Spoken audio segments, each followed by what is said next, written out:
E aí, pessoal, tudo bem? Quando você tem uma função multivariável que tem em sua entrada diferentes valores e que gera apenas um único número, uma coisa que você tenta fazer é maximizar essa saída. Bem, mas o que isso significa? Simples. O que eu estou dizendo aqui é que estamos tentando achar valores para essa entrada de modo que f seja a maior possível. E, claro, quando você faz isso, você não está fazendo só por diversão, embora muitas pessoas amem matemática. Geralmente, quando você está tentando maximizar uma função, você está tentando, por exemplo, encontrar os lucros de uma empresa. Essa função pode ser o salário dos funcionários, ou os preços dos produtos, ou, quem sabe, o montante da dívida que você levanta para a capital. Tem várias coisas que você pode colocar nessa entrada. E aí, maximizar essa função significa escolher valores de modo que a sua saída seja máxima. Uma área que utilizamos bastante essa ideia de maximização é a de aprendizado de máquina e inteligência artificial, algo bem comum nos dias de hoje. Frequentemente, você usa algo que é chamado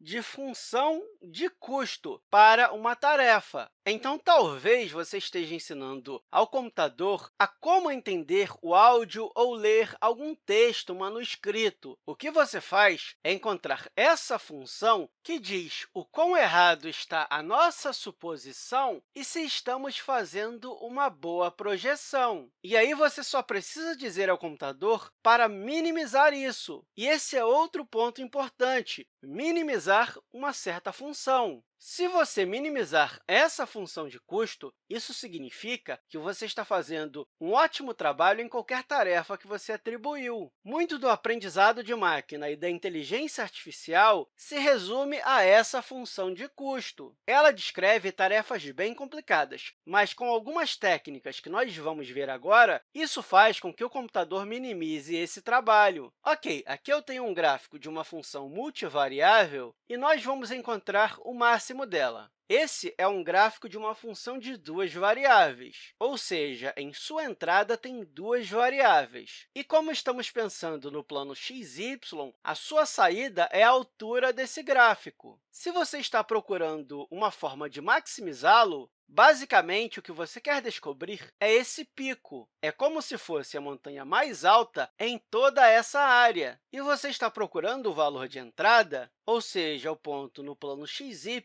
diretamente abaixo desse pico, porque isso mostra os valores das entradas que você deve colocar para maximizar a sua função. Então, como você pode encontrar isso? Isso talvez seja importante não apenas no cálculo multivariável, até porque é semelhante no cálculo de uma variável, mas o que devemos ficar atentos é que, se você pegar um plano tangente nesse pico, ele vai ser completamente plano. Mas e se você fizer isso em um ponto diferente? Porque, digamos, ao invés de você tentar descobrir o plano tangente a esse ponto, porque você pode colocar o plano tangente assim, mas digamos que você mude um pouco para um lugar que não seja exatamente o máximo. Se esse plano tangente tiver qualquer inclinação, isso está dizendo que você está pegando várias direções meio que na direção dessa inclinação ascendente. E, com isso, você pode aumentar o valor da sua função. Então, se houver alguma inclinação para esse plano tangente, você sabe que pode caminhar em alguma direção para aumentá-lo. Mas, se esse plano não tiver uma inclinação, então isso é sinal que não importa a direção na qual você anda, você não vai aumentar o valor da sua função. Mas o que isso significa em termos algébricos? Bem,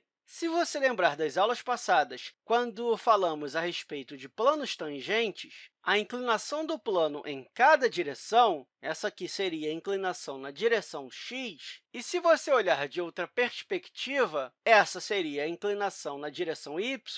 Cada uma dessas direções deve ser zero. Isso, em termos de derivadas parciais, significa que a derivada da função em relação a x em qualquer ponto, que eu posso colocar aqui como x0 e y0, tem que ser igual a zero. E, da mesma forma, a derivada parcial de f em relação a y ou a qualquer outra variável no ponto x0, y0 vai ser igual a zero. E você pode ver isso no nosso gráfico. Deixa eu mudar a inclinação do plano aqui um pouco. Se você estiver caminhando na direção y, por exemplo, você não está aumentando o valor da função de forma alguma. Essa direção é exatamente zero. Isso significa que a derivada parcial em relação a y é igual a zero. Mas e em relação a x? O que acontece? Se você está caminhando em direção a x, claramente a inclinação é negativa. Mas por quê? À medida que você dá passos positivos na direção x, a altura do seu plano tangente está diminuindo. Isso quer dizer que essa altura está diminuindo proporcionalmente ao quanto você anda no x. Mas, claro, você pode utilizar isso para resolver um sistema e encontrar o ponto x0 e y0, mas eu vou falar mais a respeito disso nos próximos vídeos. Por hora, eu só quero te dar uma ideia intuitiva a respeito disso. E, claro, essas duas coisas só são verdades quando a inclinação do plano tangente é zero. E satisfazer isso não necessariamente significa encontrar o máximo de uma função. Esse é apenas um requisito que deve satisfazer. Porque, olha só, se você passar um plano tangente por outros picos da função, como esse e esse, ou esses pequenos aqui,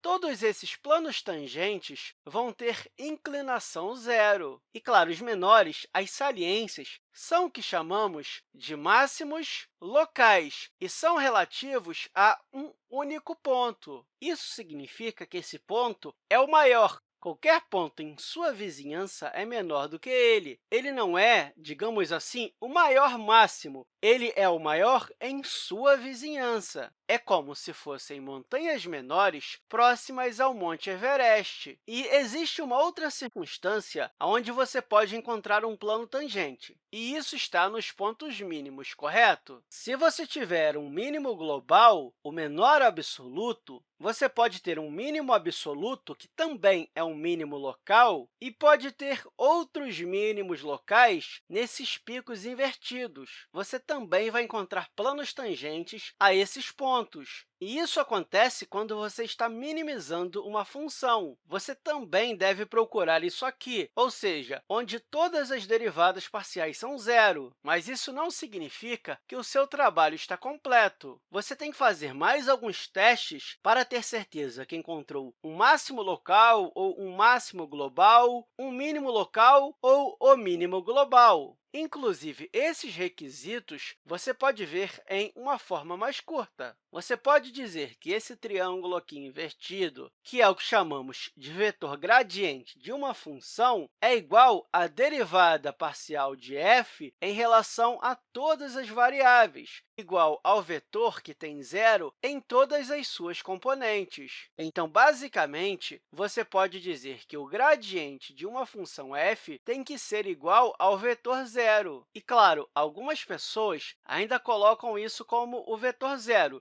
Então, basicamente, você pode dizer que o gradiente de uma função tem que ser igual a zero. E aí fica mais fácil de escrever, Toda vez que você for resolver, você deve expandir encontrando isso aqui. Toda vez que você ver o gradiente de uma função igual a zero, isso vai te dar a ideia de plano tangente. O plano tangente tem uma inclinação igual a zero, mas, como eu disse, isso não é suficiente, porque você pode ter máximo ou mínimo nos outros picos. E no cálculo multivariável, também existe uma outra possibilidade, um lugar onde o plano tangente tem uma inclinação igual a zero, e não vai ser em um máximo ou um mínimo local. Vai ser o que chamamos de ponto de Sella, que é um novo conceito do cálculo multivariável. Mas, claro, nós vamos ver isso com calma mais para frente. E eu espero que essa aula tenha te ajudado e até a próxima, pessoal!